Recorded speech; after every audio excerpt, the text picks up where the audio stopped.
Today on DNVR Buffs Live, the advantage that Julian Lewis has going up against West Virginia. We are so close to Julian Lewis season officially kicking off. Let's get it.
Let's go, squad! Coming to you live from the Toyota Lounge, driven by your Front Range Toyota stores. You already know the deal. It's Thursday.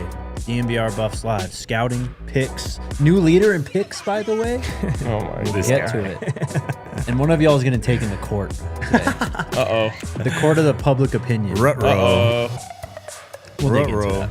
How are we feeling? Broncos play tonight? Yeah, man. It's game day. Go Donks. Sun is shining, as always. And, yeah, man, I've just had a great day so far. You up there fresh as hell, bro. That Nick Benito graphic tee. Vintage looks like some one-of-one stuff right there. Yeah, it's at the most 2 of 2 because I got it because I saw Riley Moss wearing it in the locker room. Thanks. So also shout out to Riley Moss. You know what? Shout out to everyone associated with the Denver Broncos, actually. You're doing a great job. Heck yeah. Keep it going. The mighty Denver Broncos. The first place. Yeah. Denver Broncos. 7-2 Denver Broncos. What's the plan for Brock tonight? Brock? Bowers. Oh, well, he's a dog. They don't have any other receiving threats, so I assume just put the entire secondary on him. Probably could work. Probably would work. The plan is to just get to Geno and make his night hell. Yeah, let's get some turnovers. All right. I'm going in a suite for my first time ever at Mile High. Oh, okay. So you're going to be lit, dog. Shout out Benny. Hell yeah. What a legend. Shout out Benny for sure. All right. Let's talk West Virginia. Do we want to start with West Virginia's defense? Yes. Okay. Let's start with West Virginia's defense because I believe that Julian Lewis is in a very advantageous situation this weekend against this West Virginia Mountaineers defense. I gave you some of the numbers earlier this week in terms of this West Virginia defense. Their ranks in the Big 12 this season. We're talking about 14th in total yards allowed, 14th in passing yards allowed, 15th in total yards allowed, 12th in rushing yards allowed. This West Virginia defense can be had, and they've been giving it up. In 5 of their 6 games this year against Big 12 opponents, they've given up 30-plus points. Yeah. Houston scored 35 on them last week with 4 turnovers. Yep. This West Virginia defense, they try to be confusing with different looks, and they try to just create chaos. And a lot of the times it backfires on them because they have guys out of position. You can get a lot of trunk plays, particularly in the pass game, because they do have coverage bust quite often because of them trying to, again, kind of create that chaos and whatnot. So this is a really, like I said, advantageous spot for Julian Lewis in his first career start, right? It's going to very much be on Brett Bartolone and that offensive staff to help Julian get into a rhythm early, right? Because once he gets into a rhythm, once he gets into the flow of the game, I think his natural passing talent will just take over. But you got to help him get into that point and ease into the game a little bit. And also, too, another advantageous thing that I think Julian has on his side this weekend is the fact that this game kicks off at 10 a.m. Mountain Time. And that was something that Coach Prime mentioned again.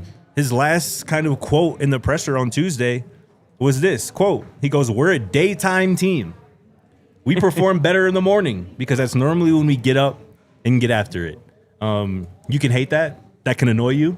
But it's the truth at this point. The evidence, the proof is what it is. That this team plays better during the day as opposed to particularly late at night. So Julian has an excellent opportunity in front of him, but he's going to need some help from his coaching staff, from his offensive line. We get Xavier Hill potentially back, it sounds like. Jordan should be good to go as well. So Julian has a lot going for him this weekend, and I'm really excited to see what he does with the opportunity. Yeah, so every defense would love to be incredibly complex. They would love to be back there making the quarterback be like, what the hell are they doing right now? Facts. It sounds amazing in theory. They sound good. There's just one problem. Sometimes in the process of trying to confuse the offense, you really just confuse yourself. Facts. And that is the story of the West Virginia defense, in my opinion. They, at times, will really muck things up for an offense and confuse them. And at other times, they end up confusing themselves and giving up really easy, long touchdowns. And you see that there's a reason why you don't see a lot of complex defenses in college football, because it's even harder with college players than it is with NFL players. But the best defenses at both levels are usually not the most complex. They're usually the ones who are just really, really good at what they do. For sure. And I think you're even seeing this at Baylor this year with Dave Aranda. It's a big personnel thing. Yeah. Last year, because I think he schemes it up as well as anyone. He does. And last year it really worked. This year, Baylor's struggling on defense. I think they just don't have the guys to run some of the complexities that they like. And so, yeah, that's the crux with West Virginia, which is going to make for an interesting opportunity for Julian Lewis if he can expose the miscommunications, expose the broken coverages, but then he can, hit 2-3 deep balls and really like pad his stats and put some points up for this Break team the game early. open. Yep. But at other times, he is going to be caught holding the ball and probably have to make something happen with his legs and or hang in the pocket until someone breaks open. So it's honestly probably going to look a lot like a Broncos game. Low key. Where, it's a lot of, sloshing through the mud and then a big play opens things up. Yep. I mean, it's a lot of like sim pressures, multiple fronts. They're going to try and just muddy the line of scrimmage. And it's why I think Julian, we'll see how good he is in this department. But if he can win pre-snap, the Buffs are going to really move the football in this game. Because, they don't really lie when it comes to the edges, or not even the edges, the nickels. Like, they'll just walk them right on down. And it's like, well, they're just going to come on a blitz. They're going to try and bring 5 or more. And they're willing to play man coverage, man. If you watch them against TCU and Houston. Because they got some good corners. They're okay. But I like to hang up with Eric McAllister, like, for sure. You know what I mean? Tanner Koziel on the outside with Amari Tom. Like, those guys had their way with West Virginia. I think Omari Miller, Sincere Brown, Joseph Williams, like, why not? Why not have this be your formal breakout game this year too? For sure. You're going to have a quarterback who's willing to sling it. I mean, I think this offensive line can also lean on this front quite a bit.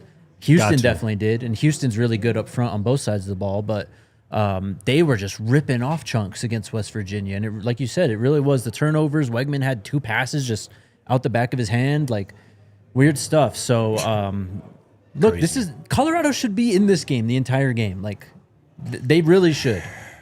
Yes, they should. I think West Virginia's defensive line is probably the strength of their defense overall. Number 0, Jamori Robinson, is a really good player. He kind of had a slow start to the season, but last week in particular really flashed. He wears number 0, so you'll be able to spot him right away. He looks the part. You know what I'm saying? I mentioned their corners are decent. Michael Coates, Jr., one of their top corners, is a guy who I really like. I voted him preseason All Big 12.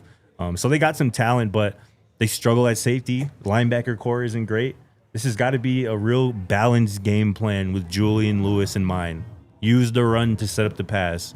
Mix in some play action pass. Get him on the move out of the pocket a little bit because he can throw really accurately on the run. And that's just got to be the plan, man. You just got to come into this game with a sound plan because Julian, he like I said, he needs some help. This is a young guy going into what could be, if you allow it to be, a raucous environment in West Virginia in Morgantown. So I'm looking forward to how this whole team, particularly this offensive staff, responds after the last 2 weeks, which are pretty disastrous. One of the things that has been a criticism all over Buff Nation this year has been like the lack of a preparation for the defense. Yes. Finding what they're bad at and exposing it. Yes. Is it fair for me to expect that with Brett Bartolone, in his second game as the offensive coordinator, with Julian Lewis as his first game at the quarterback. Like, for both of those guys, they'll have paid extra attention. Like, they're putting in double the time this week trying to come up with a game plan. Like, am I putting too much to expect that? I don't think so. At least from Brett's perspective, Julian's still a freshman though. Like, but Julian obviously wants to ball out. Of course. Yeah. I don't think you're crazy for thinking that, and I think that should be the expectation. Especially, Bart sounds like he got his first chance to call plays for this program last week, and obviously it didn't go the way that they wanted it to. But he has an opportunity again, kind of with a full week potentially, and certainly with a new quarterback, maybe a quarterback who fits what he wants to do better. I'm certainly expecting a better preparation in terms of scheming things up where it's like, oh, that receiver's wide open. Oh, that misdirection worked to perfection. We got to see a few of those, particularly early, because you can't get in a hole again for the third week in a row, especially on the road, potentially in some rain. With the true freshman quarterback, you cannot get into an early hole, and that's as much on the offense as it is the defense. The other thing with West Virginia, and that's why they won last week, is turnovers. And it really pumped up their numbers too. They had 4 of them, but in the Big 12, they're third in interceptions and they're fourth in fumbles forced. Yeah. And you can see it too when they're trying to tackle guys. They're punching at the ball. Shit, yeah. Punch that thing out. They're trying to, and it's kind of really the only thing they can do. I mean, they're not really talented defensively. They're not big. They're not fast. They're not imposing. So they're just trying to steal possessions. So the guys are going to have to be aware of that because it's at all 3 levels. I mean, the defensive line, the linebackers, the secondary especially is punching at the football almost every chance they get. I realize that someone's going to tell me, like, oh, this guy was doing that in, like, the 60s, blah, blah, blah. But I honestly think that Peanut Tillman, like, changed football. He did. He 100% did. I think that fumble rates have to be up over the last 10 years. For sure. And even more over the last 5. Like, it used to be, like, a very specific – you'd had one guy, you're like, oh, that guy's always swinging at the football. Now, every play, guys are going after it, especially the league. It's being taught and coached. Yeah. It's crazy. Yeah. And also, like, these guys' fists must be so banged up at the end of these games because you're aiming for the ball, but sometimes you're hitting shoulder pads, helmets. For sure. Like, just arms. Like, I can't even imagine what these guys' knuckles feel like after these games. Just cut up and bloody and bruised. For real. Shout out that Chicago Bear legend, Peanut Tillman. But to your point about turnovers, I wrote about that as well in my preview today. Go check that out on DNVR.com. Make sure you become a diehard, too, if you're on a race. It's the perfect time to do it. Broncos are going crazy right now. Yep. Buffs are in the thick of things with the new true freshman quarterback at the helm. And we're going to have a hiring cycle for those. And we are going to have a hiring cycle. We're going to be talking about OC candidates very soon. So make sure you tap in with us and become a diehard. I promise you won't regret it. But to your point about turnovers, like I said, I wrote about that. This team, whoever wins the turnover battle on Saturday, to me, is probably going to win the game. Yeah. Because you look at West Virginia has 3 wins this season. They have forced 7 turnovers in those 3 wins. Wow, that'll do it. That's been the difference. Yep. And obviously, it certainly was a difference last week in their upset of Houston. Julian has to take care of the football. But it's not just it's all those skill position players. Mm-hmm. You know, Sincere had a fumble last week that was lost. Yep. All those guys. If you're carrying the football, you have to treat that like it's your baby and refuse to put it on the ground, particularly, like I said, in a forecast and weather that might include some rain. Yeah. Got to do it. Last I checked, Saturday looked better. Okay. It was Friday and Sunday that looked like the rainy days. I would love that. All right. Let's take our first break, and then we'll flip sides and talk about the West Virginia offense. Shout out to our returning friends, Chicken and Pickle, man. Hell yeah. They're back with us. It's your go-to spot for food, good friends, and great fun. Over in Thornton, they got indoor and outdoor pickle courts. Of course, delicious food as well. They got a Sunday brunch buffet, yard games, full bar with seasonal cocktails, local favorites, and many, many more. They got 50 indoor and outdoor TVs as well, so you know the game is going to be on when you go there. But yeah, they're in Thornton. Go check them out. Again, great food, cold drinks, and lots of fun on their indoor and outdoor pickleball courts and game yards. Family-friendly fun awaits. Visit chickenpickle.com to plan your visit today. Also, shout out to our friends over at Bet365. It's Thursday night. You know what that means. It means you get the $10 safety net bet. So if you want to put together a little SGP or whatever you want to put on over, yeah, it is at SGP, at Bet365. So you get something in on Broncos Raiders tonight. And then if you win, well, you win. If you lose, you can get $10 back as bonus bets. It's like a it's like a free jump shot. Facts. Might as well take it. Going 2 for 1 For real, type of thing. So shout out to our friends over at Bet365. Always fun bonuses, always fun promotions over there from our friends. And you can get $200 in bonus bets when you sign up and bet $5, win or lose. Just use the code DNVR365, deposit 10, and place a bet for $5. As soon as that bet settles, you get $200 in bonus bets. Of course, you must be 21 and older, physically located in Colorado. Please gamble responsibly. If you or someone you know has a gambling problem and wants help, call or text 1-800-GAMBLER. I think T poses an interesting question I want to hear y'all thoughts on. He goes, do y'all think the offense should go on the field first? Yes. The last 2 games, the defense goes on the field first and gives them a quick score, then the offense comes out flat in the second half. This is clearly a Coach Prime philosophy. He likes to defer to the second half. Or, a lot of coaches' philosophies. Fair. But, they like to defer to the second half, and that has been consistent. Mm-hmm. Certainly this season. I think it was the case last year as well. But what do y'all thought? I'd do it. Your defense hasn't stopped a nosebleed the last 2 weeks. Yeah. You've been losing before you even had a chance the last 2 weeks. Why not try and finally jump on someone? What's worse about it the last 2 weeks is it wasn't even like a drive. Right. It was just like a couple plays, Exactly. and now you're down 7-0. Yeah. And God forbid that were to happen again. The offense is sitting like, oh, God, here we go. We're going to have to score on every drive if we want to win today. Yep. So I would like it. I don't necessarily expect it. Yeah. And like I said, this is not really, in my opinion, it's not really a Coach Prime thing. It's almost every coach now. If they win the toss, they defer. I saw Sean Payton take the ball once this year is against the Cowboys. And I think it was honestly because he was like, this defense is so bad, we are for sure going to go score. Yeah. Well, then Bo Nix tried to throw a no-look pass and threw an interception. But that's neither here nor there. Most coaches take it at the second half so you can try to get a 2 for 1, honestly. Yeah. Where you get back-to-back possessions. For sure. But I wouldn't mind seeing it at all, especially if you feel like you have a good plan for this defense. Yep. I think it's worth a try. You've lost 2 games in a row, kind of following that script that T kind of, talked about. We talk about pushing buttons. Like, that would be a for sure. button that I would like to see pushed, just to see if you can just kind of switch things up and try to take momentum out the gate. Yeah. Instead of trying to fight uphill, as soon as your first offensive possession takes place. 100%. I'm with you.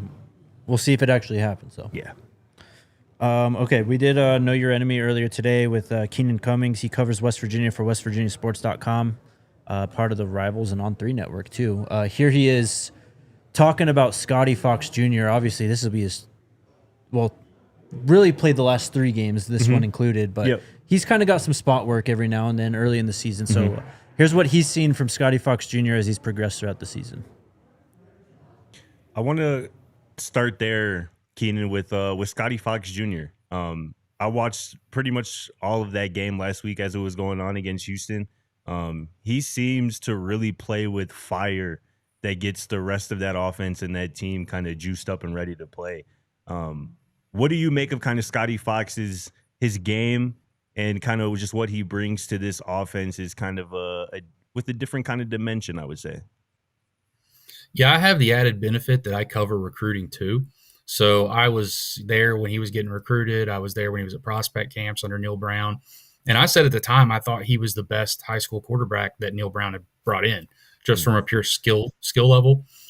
He's a lot better runner than people give him credit for, but his arm talent, he's flashed it at times. And I think when he got in early in the season, you could tell he was thinking a little bit too much. He wasn't really just going out and playing. The last couple of weeks, you've seen that kind of click. He's just kind of doing what he does, gets the ball out quick, plays smart football. Now you're a freshman. You can always revert at any time. Everybody understands that. But the last 2 weeks, he's not looked like a true freshman quarterback at all. Yeah, he's looked very good, taking care of the football, getting it out. He can run a lot better than people think. You watch that run against Houston, it was kind of an RPO play.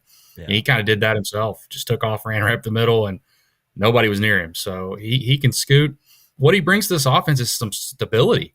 They just haven't had it at the quarterback spot. Nico Markell was expected to be their starter. Right. He had some good moments. He had some bad moments. They've tried Jalen Henderson. They've tried Max Brown, Khalil Wilkins. He brings some stability, and it's easy to see, like you were saying, if you pay attention, the guys have really rallied around him. I think that right now, I wouldn't have said this even going into last week, that he's probably your quarterback for the rest of the year. But if he continues to play this way, I think he's solidified the role. I mean, Rich said early in camp, I don't think he ever thought he was going to get to this point, but he said multiple times, we've got 5 quarterbacks. We got 5 quarterbacks we think we can win with. Well, we found out, they do have 5 quarterbacks that can play, but I think Scotty's gotten to that point where he has a chance to really take this job if he continues to play this well. They're not looking for a spark. They feel pretty confident in this guy, and what he's shown the last 2 weeks he belongs in the Big 12. Isn't Scotty Fox what the girls were calling you in high school? How the hell did you know that? How the hell did you know that? I did some digging, did some homework. What a name, though, for Scotty Fox Jr., honestly. Yeah. Remember like 2 weeks ago when I was like, feels like every game's the same? Yep. Here we go again. Yep. Here we go again. Stop a quarterback run. Good luck. Yep. What sucks is last year it felt like every game was the same, but we actually had a good run defense, so we were able to stop that run. Yep. The quarterback run defense has been very bad. So buckle up. Yep. I mean, even Arizona had Noah Fafita running for sure. QB keepers. For Crazy, sure. man. The book is out on this defense. That's what you got to do. You got to at least try it to see if Colorado has an answer, and they haven't provided any answers to quarterback run this season. And Scotty Fox, 65 rushing yards last week, 2 rushing touchdowns last week. He had a 59-yard run in week 1. Dude can run. Yep. And they're going to scheme it up for him to get opportunities in the quarterback run game with some misdirection, with some power read, with some zone read stuff. He's good. He's obviously a threat to scramble as well. So it's another test for this defense, for Robert Livingston, to put together a plan to keep Scotty Fox in the pocket, because that's when he is most dangerous, when he gets outside of the pocket, whether it's to extend plays with his legs or to, make a throw off schedule, off script. So it's going to really come down to, can you stop the run? Because Scotty Fox can throw it a little bit. He threw for over 300 yards against TCU a couple weeks ago, 301 to be exact. 2 touchdowns, no picks. He's got 5 total touchdowns and 0 picks over the last 2 weeks, just to put into context how well he's playing right now. It's going to be on this defense to apply pressure and make him look like a freshman for the first time since he's kind of taken over the helm there at West Virginia. So I'm expecting a big game from the pass rush. And as we were talking about turnovers, as much as you got to protect the football offensively, you got to try to steal one defensively, whether that's an interception, whether that's punching that thing out. Got to steal 3. Probably. And West Virginia they'll give you opportunities. Heck, I mean, even going back to 2023, not a good defense, but they found a way to stay in games by getting turnovers. Yep. And I mean, perfect example would have been like that UCLA game. That's what I was thinking too. Where Shiloh. I think they had 3 turnovers Travis had 2 picks in the first half. Yep. And I think they were down 7-6. They didn't have anything to show for it. I think they had 4 that first half, actually. Yeah, but it was 7-6. Yeah. And so that has to be the formula, because they're not getting a lot of stops right now. You got to find a way to take that ball away. Yep. Yep. Scotty Fox is a decisive passer, though. In the run game, he's not really looking to run, though. He's like a Connor Wegman athlete, too. Like, he's good enough. He's not, like, terrifying back there, like a Lamar Jackson type, you know what I mean? No. What are his specs, though? 6'2", 213. Yeah, so he's not afraid to run. No. Like he's got, I shouldn't say he's not afraid to run. Like, they wouldn't have any problem with putting in 10 designed runs for him this week. Oh, no. I mean, the last 3 games, he's got at least 10 rush attempts. The last 3 games. He likes to throw outside the numbers quite a lot. He's got a big arm, kind of. He's not really looking over the middle of the field, though, that much. They're really trying to get on the edges in general with this offense. Watch out for the double moves, too, especially when you get into the red zone. They scored against TCU with that and against Houston with that. So the guys are going to have to, you're gonna be able to drive on some passes for sure. They like to work the quick game, especially on the perimeter. Between the 20s, but it changes, and they're gonna try and go over the top once you get closer to the goal line. Yeah. Speaking of going over the top, you talked about it earlier in this week, and then I saw Coach Prime on the coaches show talking to Mark Johnson, saying like, "Man, when Shador's a quarterback, I always just tried to make sure I got him a completion." I was gonna bring that up on the show today too, as well. That was interesting to me. I like it. In theory, yeah. To me, it always feels different when your quarterback starts 1 of 1. For sure. Yep. Last week, Bo throws one to the sideline. Cortland dies for it. I thought he caught it. They call it incomplete. Well, then Bo ends up starting 0 for 5. Yeah, he sure did. And I'm like, man, I feel like if that would have been 1 for 1 for 8 yards, it would have just felt different. Yeah. With that being said, Could that be Coach Prime playing the ultimate mind games of like, oh, here you go, quick little screen, boom, slip behind the defense? Maybe. Yep. I don't know. I would love maybe. that. I would love it. With West Virginia, though, this is very much a classic Rich Rod power spread, man. Like, they are trying to win on the perimeter. Yep, and They're he's gonna- still innovating. He is. For sure. I mean, it's, power toss, spread formations, jet motions, read option, speed option, like tons of quarterback run, power read, all this stuff. I mean, if you watched Rich Rod at all the last 20 years, he just runs the same type of stuff. And the degree of success just depends on the athletes he has, especially at quarterback. But at wide receiver, they're going to do a lot of screens, a lot of tunnel screens, a lot of RPO screens, move in the pocket. They kind of give me like 23, 2024 Colorado vibes with how often they'll go 4 wide or 5 wide. Like, I don't know. It's not the best offensive line. If you win one-on-ones, and Carlos Allen for Houston, early in that game at least, he was a wrecking ball He's a for dog. them. He's a really good He is player. a dog, and Colorado doesn't have anyone like that. And we're going to get to the injury reports, especially with Amari McNeil being out. That's going to add a different challenge in. For sure. But you could just, the center especially, I think you can beat that guy. And I think that you can really cause havoc, just a direct path upfield. So guys got to win one-on-one, man. I really like their one receiver, Cam Vaughn. He's their leading he's receiver. good. He's a good player. good. I think he caught a long touchdown last week against Houston. I don't know if it was of the double move variety, but it was definitely a long vertical shot that he made a really nasty catch in the end zone. Yep. Can I take you guys back to a formative moment in my life? Go for it. Hell yeah. Colorado, West Virginia, 2008. Ooh. Folsom Field. So that puts me at 16 years old. 16-year-old RK. I think I missed. It might have been like homecoming or something, like winter ball. No, it would have been homecoming, so early in the season, non-conference. Missed that in high school to go to this game. Buffs come into the game 2-0. West Virginia has Pat White. West Virginia has Noel Devine. And then they also have a guy by the name of Pat McAfee. Game goes into overtime. One of the first blackouts at Folsom Field that I remember being like branded a blackout. Hell yeah. And game goes into overtime. McAfee misses a field goal in overtime. Attaboy, Pat. And then friend of this program, Eric Goodman, who watches our show a lot, goes in, hits the game winner, walk off in overtime, Sheesh. rush the field. Oh, that was awesome. Was It West Virginia ranked? I don't know think they they were were good, because they but- got off to a slow start. Okay. But check out this stat line from Pat White. Passing, 10 for 14 for 43 yards. Rushing 19 carries for 148 yards and 2 touchdowns. Noel Devine, 26 carries for 133 yards. Wow. But the Buffs on the other side had Cody Hawkins, who threw 22 of 33 for 179 and 2 touchdowns. And then Rodney Speedy Stewart, 28 carries for 166 yards. Wow. Fun game. And that's obviously, Rich Rod was obviously the head coach then as well, right, for West Virginia? Oh, Yep. yeah. This is only the third matchup all time between Colorado and West Virginia.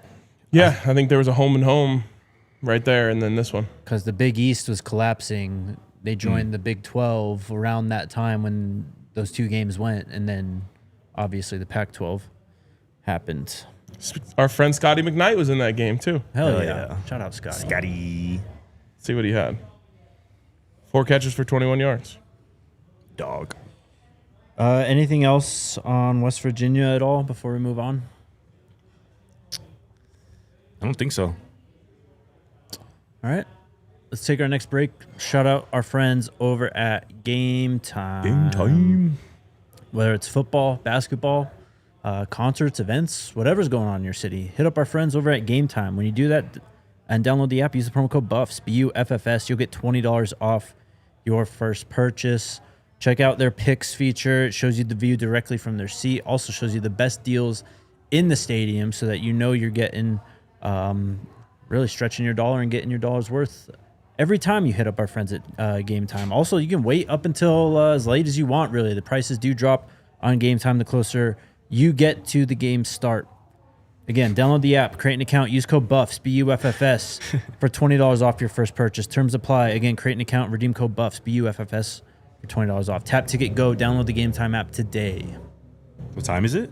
Game Time. Game time. Shout out to the squad over at Common Spirit Mountain Region, man. At Common Spirit, they are just so much more than just your typical hospital or your typical clinic, man. This is a team of passionate, expert caregivers dedicated to your well-being and just woven into the very fabric of our community here. From preventative care to advanced surgical solutions, Common Spirit's skilled physicians and caring staff are here for you, offering personalized treatment tailored to your unique needs. Whether it's a routine checkup, managing a chronic condition, or responding to an emergency, you can trust Common Spirit to deliver exceptional care close to home. Experience the difference compassion makes. Find a Common Spirit location near you and discover a new standard of health and healing by visiting mountain.commonspirit.org. Common Spirit Health, official healthcare partner of the mighty first place Denver Broncos. Facts. Shout out to Common Spirit. Speaking of Common Spirit, let's do the Common Spirit injury report here. Perfect time. Good and bad news for the Buffs on this one this week. Probably the smallest I've seen the out list all year. I think that's right. Yeah, we'll start with the outs. I mean, Hakeem Williams, Makari Vickers, I don't know if we'll see him again this season. He's on crutches and stuff now, Right. and then I haven't seen Hakeem really do anything in a few weeks now. Amari McNeil is now out. He's been dealing with something for a few weeks now. He keeps popping up on these, but he's going to be officially out. Christian Hudson's also out. Tawfiq Bayard, of course, out for the first half because of that ridiculous targeting call. And Simeon Price, doubtful again. We'll see. That's the worst of it. Okay. I think it's an upgrade for Simeon, I believe. I mean, he's not immediately out, at least. For sure. I think I think that's what he has been the last handful of weeks. He's just been out. Questionable. The secondary, man, it's we better hope we get some good news on these guys as we move through. RJ and DJ, you're gonna need both of those on the offensive line too. Excuse my ignorance. Did RJ play last week? Yes. Okay.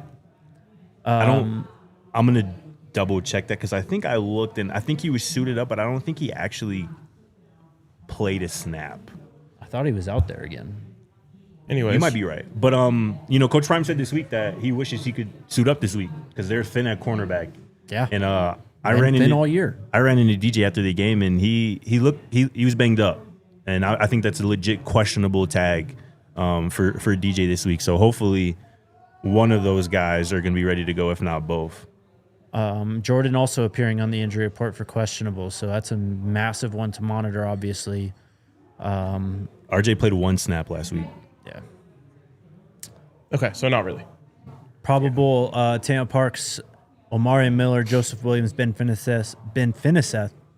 Xavier Hill is probable this week. He did not play last week due to a concussion, and Zach Adkins also probable. That's need across the board. All six of them, yeah. All of them for sure. Yep. Great news potentially getting Xavier Hill back. That's obviously massive that Juju will have his starting offensive line, assuming Xavier and Larry Johnson, who also he was questionable, right? Larry was questionable, I think. Yes. There. So getting that full starting offensive line back will be huge for Juju. 100%. Trackhawk is not back. By the way, West Virginia was ranked 21 in that game. Just got a text from our friend Scotty who said that was a good day. Parentheses, McAfee would disagree. Heck yeah. A lot of Scotty vibes in the Facts. air today. No wonder it feels so good outside. Scotty season. The aura is so high right now. Say it again, bro. Scotty season. But I don't know how Seaton got hurt. We'll see. But I don't know. The team's just it's that time of year, man. It's November. Like you just have to push through this, and it sucks. West Virginia actually filled out an injury report as well. They are very banged up in the backfield. Obviously, they're on their fourth or fifth quarterback. But they're down. They're two starting running backs, basically. Jaheim White. I mean, what was that, week 3 or whatever when he was out? Early, yeah. And then They lost Ty Edwards. And then they had not Bruce or Hubbard isn't on the report, I don't think, but they have 2 other guys on the injury report as well at running back. Clay Ash, he's another one who was playing quite a bit for them, at least against Houston. So, yeah, that's where we stand. Shout out to Taco Bell before we do picks here. Yeah. Cool thing from our friends over at Taco Bell this week. You guys saw it earlier in the week, but if you didn't see this cool little video here from our friends at Taco Bell. Please welcome to the field Rob Alvarado, CEO and president of Taco Bell in Alvarado Restaurant Nation, as he presents a check for $500,000 benefiting the Crawford Family Whole Student Athlete Program. Accepting tonight's generous gift is the Crawford Family Whole Student Athlete Director, Dr. Teresa Hernandez, Rick George, and the rest of the University of Colorado. We thank you, Rob Alvarado and Taco Bell. Shout out to the squad over at Taco Bell. I'll be rolling with them to West Virginia. Excited about that. I wonder if they're going to hook me up with one of those outfits. I need to see you in one of those. It's not the white one. They got white and black. We want to go black, I'm in. That'd be fire. We have to. But you guys, wherever I go, you guys just want to be in the opposite place. No, that's not the case. That's not the case. You guys go to Salt Lake, I'm stuck here. Y'all go. I go to West Virginia. You guys are like, fuck that, we're staying. 100% not the case. We are staying back this weekend, but we are going to have a watch along. So join Scotty and I. We'll see if Dre or anyone else wants to stop on by. Yeah, But, those have always gone great. yeah, man, I'm very excited. This is my first one. And So my there you bro- go. I'm excited. Yeah, Change the vibes. Exactly Change right. the Exactly vibes. right. And- Come watch Julian Lewis's first college start with Jake and I. It'll be a blast. We're bringing the vibes. My watch along trend with the Broncos this year hasn't been great either. For Well, whatever are you reason. undefeated? I think it's No, trending upward I'm though. 3-2. Yeah, it's Okay. trending upward. Every game has come down to a last-second field goal that I've been here for on the watch along. And so, I can't handle wait, this, the bro. Broncos have had 5 games come down to a last-second field goal Yes, this year? and I've been here for all of them. That's insane.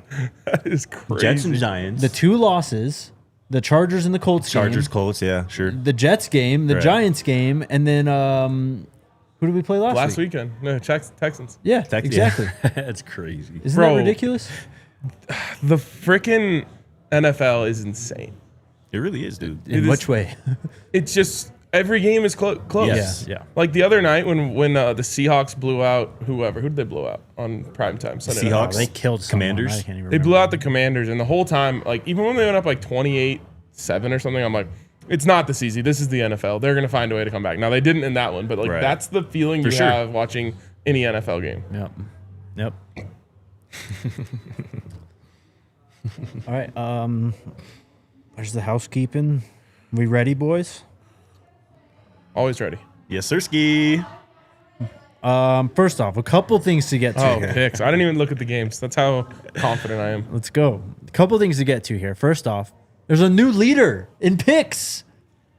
Not put your arm down. Definitely not you. It's your boy. I see you, big dog. That same energy when I take the lead back. I'm just saying. I've been picking Ditto. pretty strong. Another Yep. 4-point You're week. I hot hit right a now. golden hammer. Yep. Really, it's just you guys. You guys both only had 2 points this last week. Yeah, not Yeah. my finest showing. And the way Scotty got his 2 points is controversial at best. Minor setback, 1 point. major comeback. I mean, I had my golden hammer hit if Gunner, the Georgia quarterback, just doesn't slide at the 1 yard line. Oh. Literally, it hits if he just runs into the end zone. But yeah, since we were also on that game too, though. Oh, we all were. Yes. Damn. But I was, would've I got was a only plus one to one. hammer. You Yeah, I was would've only got one to plus hammer. one, I was yeah. only one to hammer. Tell the people what happened. All right, y'all. You know what? I want to control the narrative. No. I can't control the narrative. No. All right, go ahead, bro. Whatever. Go I ahead. want to hear what he says first. You know what? Then fine. Go ahead. ahead. Thank you. Go All ahead. right. All right. Listen. This is like Bring it in, y'all. Bring it in. Like a girl is like, who you texting? Bring it in, y'all. All right, Oh, so my check it out. Lord. Listen to this. So last week after Thursday, we made our picks, Yep. like how we always do on Thursday. Yes, we did. We made our picks. The show immediately ends. Yeah. And correct me if I'm wrong, less than 5 minutes after the show ends, we're literally Yeah. still sitting in these seats. I say, Jake, change one of my picks, bro. I changed my mind. Which game? And he goes, which one, bro? And I'm like, I think I like Arizona to cover over the Buffs in this one. And these guys are like, whoa, you can't do it. I'm like, I can't change my mind. It's not like this was like it's not like this was a Friday thing. It's not like this was like a Saturday. It was like I thought about everything we had talked about on that show, previewing the Colorado-Arizona matchup, and I'm like, you know what? This one not really sitting right with me. And lo and behold, I was dead right. Yeah. And that's pretty much what happened. I don't think I'm leaving out any details. That's pretty much what happened. Y'all agree with me, right? That's valid. So yeah, good way of framing it. The way that some other people see it is maybe you were too much of a coward to just say it on the show. So you waited until right after the show to switch your pick. That's just what some people around here are theorizing. That would make sense if I didn't know that when I changed my mind. I knew y'all were going to do this. I know you're going to be like, no, you're not getting away with this. You're going to have to talk about this on the show. So, you know what I'm saying? I expected that, but I was willing to take the bullet because I changed my mind. And I was like, you know what? I can't really pick a Caden Salter and Pat Shurmur combination again. For sure. Couldn't do it. I'm not criticizing your pick. What are you? I don't. What are you criticizing? We're criticizing the integrity that you showed, or lack thereof, actually. So listen to me, bro. So I was just supposed to just stay with my pick, even though I didn't vibe with it anymore. Our only job in this world is to hold people accountable.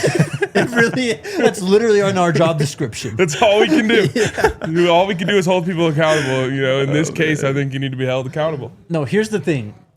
I would have been fine if you switched the pick. If you did it also on Friday on the show and explained, look, guys, I'm formally switching the pick. You did not formally switch the pick, and you hid from the people. No, I didn't, because I know this was always happening. This moment was always coming. So you know what I'm saying? I'm not mad. You know what? I got a point out of Keep it. Keep your damn point. I don't even care about the points. Keep it. Thank you. I just wonder if you can sleep at night with that Yes, point. that's all. That's all. kinda Very like well, because I was right. I slept actually very well, very comfortably. You know what I'm saying? So next time we change picks, For sure. we're doing it on the show. Sure. Public announcement. Yeah. You have to do emergency press conference. Emergency do. pod. Happens when you repick at like 7 o'clock. Exactly. Well, see, all right. okay, if you want to make a pick, like Friday after the show, Saturday morning, whatever, like I'll hear you out. If it's That's not, worse. No, it's not. I'm not like easily like, oh, you know what? Yep, just change all your picks, Scotty. I try and push back every time. It is frowned upon. It is not against the rules, but it is frowned upon. And you've done it before. Of course I Okay. have. Yeah, Okay, sure. interesting. I don't think I ever have. Good. You know what? Man of integrity. You're a out man of here. integrity. I only pick from one place. And So- that place, like, you just have to go with it. If you trust your gut always, you can never feel guilty. Or put out a formal tweet announcing your that's pick just change. Absolutely not happening. Why not? It ain't that serious. All right, let's get it going. Let's get it going then. So what's your The lead? court of public opinion will decide. What's your lead? So I have 40.5 points. You guys are both, RK's at 39.5. You're at 38.5. It's still a 1 point separation. That's close. Okay. We're starting in the Big 12 this week because this game is tomorrow. Houston traveling to UCF. Houston now unranked after that loss to West Virginia. UCF not as bad as we thought maybe coming into the year. They are sitting right now at 4-4. They only have one Big 12 win that came against West Virginia a couple weeks ago. -1 for the Cougars. Who you got, RK? I wish I had my bell right now so I could do the shame. Yeah, Game of Thrones shame. Yeah. Oh, God. I think I had, again, my gut has always told me that Houston isn't good. Okay. Right. Then I finally said, you know what? I'm just wrong. And I believed in them. And then they let me down. I have to go back to what I've always believed. But my eyes told me when I watched them on the field against Colorado, that is not a very good football team. They just had caught lightning in a bottle. And they're going to lose to the team that I have the least respect for in the Big 12. All right. Scotty? I got UCF. I got Houston, and I'm hammering the Cougars. Let's go. Wow. That's strong. I'm also taking Houston. Who is John? I don't think they're a bad football team. You got a comment. Okay. Next, we've got I'm an island boy. Island boy. Big matchup in the Big 10, actually. Iowa jumps up to 20th in the rankings, actually, when the CFP came out a couple days ago. They went from unranked in the AP to 20th in the country. Yeah. Oregon, the number 9 team in the country. They're 6.5-point favorites on the road to Kinnick. Now, look, Iowa, let me get this right. I think they only have one conference loss. I don't need any of this context. Okay. My dad's from Iowa. Got a lot of friends from Iowa. There's like a nice little connection between Iowa and Broncos country. Yeah. There's some Broncos from Iowa. There's a lot of Broncos fans in Iowa. So I consider myself a honorary Iowa fan. Spence is an Iowa fan.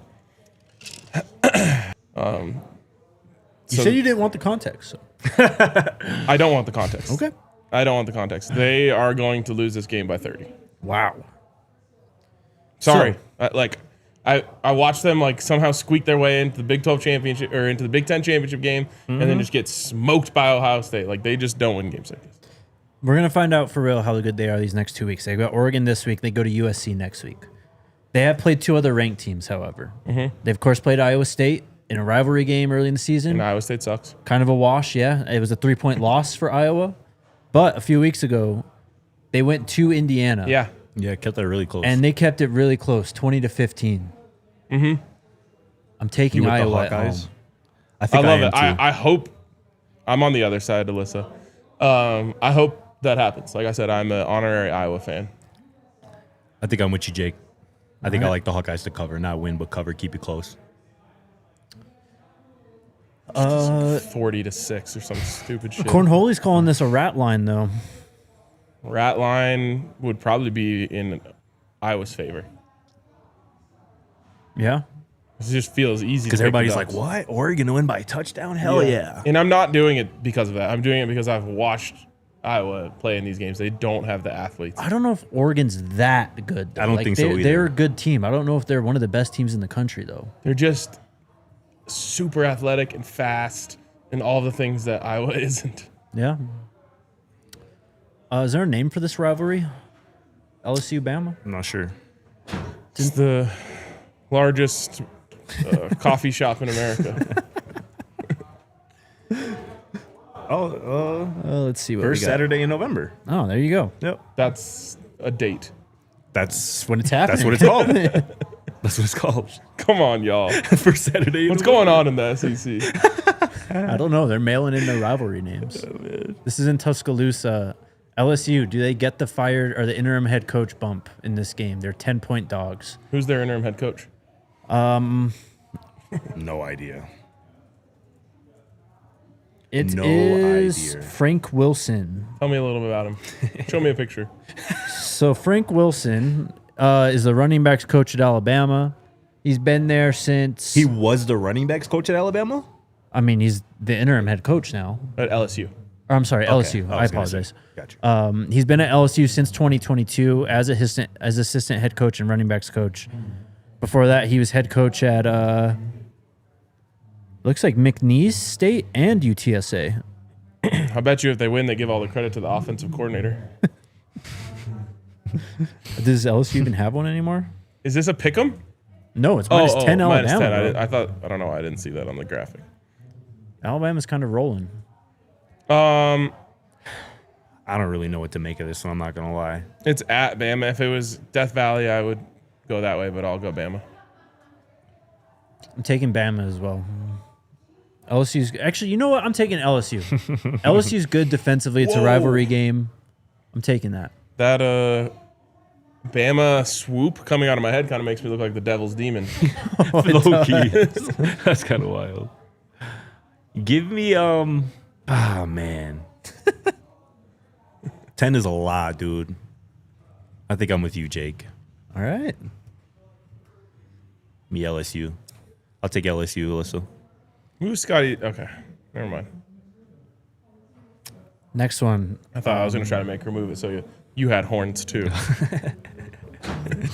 In other years, this has been for a trip to the ACC title game or Facts. for the regular season ACC title in general. This year, it's a matchup between 4-4 Florida State and 3-5 Clemson, both unranked. This is a Why are we 5 o'clock. picking this bullshit? Honestly, it's one of the best options there are. It's not a great slate this weekend in particular. I love the Noles this weekend. Shout out Pops. Give me Florida State. Jake, I've gone first like every time. I'm going to take Clemson. I think the book might be saying a little bit here. Give me the home team. Clemson. Crap. Ranked matchup in the SEC is A&M in a potential upset spot here, going on the road to Mizzou. I think Mizzou's on like their third string quarterback though. Yeah. Mizzou is ranked number 22 in the CFP. A&M is the third best team in the country, undefeated. -7 though. You're first. I'm first. I want to know do you know who Missouri's starting at quarterback? I believe his last name Zollers. He played a little bit in that Vandy game when their starter left the game. Correct me if I'm wrong. He's a freshman, it looks like. Zollers? I think so. Either way, I love A&M here. So give me the Aggies. Yeah, Matt Zollers. Yeah. I'm taking A&M as well. I think they're just too talented. Yeah. I do think this is a kind of an iffy spot for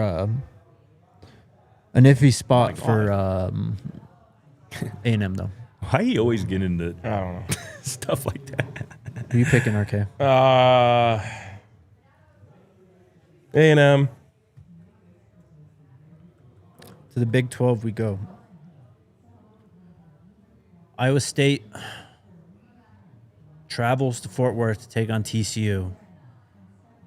This is really going to kind of solidify the order as we move towards the end of the season here of the Big 12. TCU sitting at 3-2 in the conference. You have Iowa State at 2-4. Can Iowa State claw back at all, or is it a lost season after starting off hot? They're all of a sudden 5-4. I love TCU here. I think Josh Hoover is going to continue to play well. Obviously, Iowa State's secondary being banged up the way it has this year is not a good matchup for Eric McAllister, Jordan Dwyer, and that TCU passing game. So give me the Horned Frogs at home to win and cover. This is going to be a nightmare for Iowa State in the secondary. TCU. I'm going to pick Iowa State just off of vibes alone. Because it's like no way they lose 5 in a row, right? You know what I'm saying? I mean, Rocco's still playing. Yeah, for sure. They got 2 good backs. Yeah. I hear you. They'll bounce back sooner than later. Game of the weekend. Top 10 matchup, number 7 versus number 8 in the CFP. It's in Lubbock. Oh. Disrespectful ass line. 10-point line for Texas Tech against BYU. Disrespectful ass line. Give me BYU to cover. And honestly, give me BYU to win. Wow. Oh my God, insane line. Am I going to make money on BYU again?